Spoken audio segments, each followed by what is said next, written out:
एक सेठ जी जो कि बड़े कंजूस थे, एक दिन दुकान पर बेटे को बैठा दिया और बोले, बिना पैसा लिए किसी को कुछ मत देना।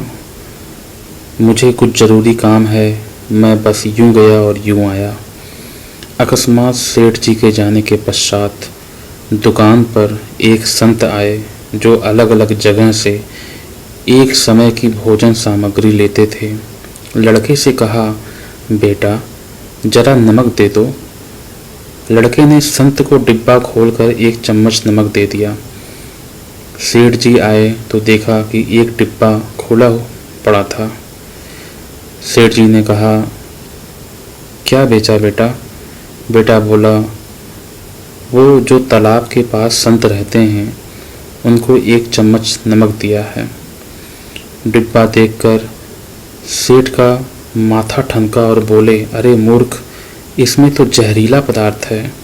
अब सेठ जी भागकर संत जी के पास पहुँचे। संत जी भगवान के भोग लगाकर थाली लिए भोजन करने बैठे ही थे कि सेठ जी दूर से ही बोले, महाराज जी रुकिए, आप जो नमक लाए थे वो जहरीला पदार्थ था, आप भोजन नहीं करें। संत जी बोले, भाई हम तो प्रसाद लेंगे ही, क्योंकि भोग लगा दिया है और भोग लगा भोजन छोड़ नहीं सकते। हाँ, अगर भोग नहीं लगता तो भोजन नहीं करते, और भोजन वो शुरू कर दिए। सेठ जी के होश उड़ गए, बैठ गए वहीं पर। रात पड़ गई तो सेठ जी वहीं सो गए कि कहीं संत जी की तबीयत बिगड़ गई तो कम से कम वैद्य जी को दिखा देंगे। इससे संत की जान भी बच जाएगी और बदनामी से बच जाएंगे। यही सोचते सोचते नींद आ गई। सुबह सेठ जी ने देखा कि संत जी सुबह जल्दी ही उठ गए और नदी में स्नान करके स्वस्थ दशा में आ रहे हैं। सेठ जी ने पूछा, महाराज तबीयत तो ठीक है? संत बोले, सब भगवान की कृपा है। कहकर मंदिर खोला तो देखते हैं कि भगवान का श्री विग्रह के 2 भाग हो गए और शरीर काला पड़ गया।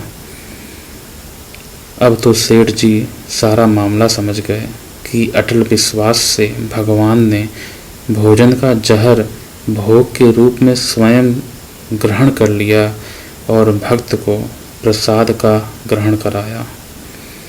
सेठ जी ने घर आकर बेटे को घर दुकान संभलवा दी और स्वयं भक्ति करने संत की शरण चले गए।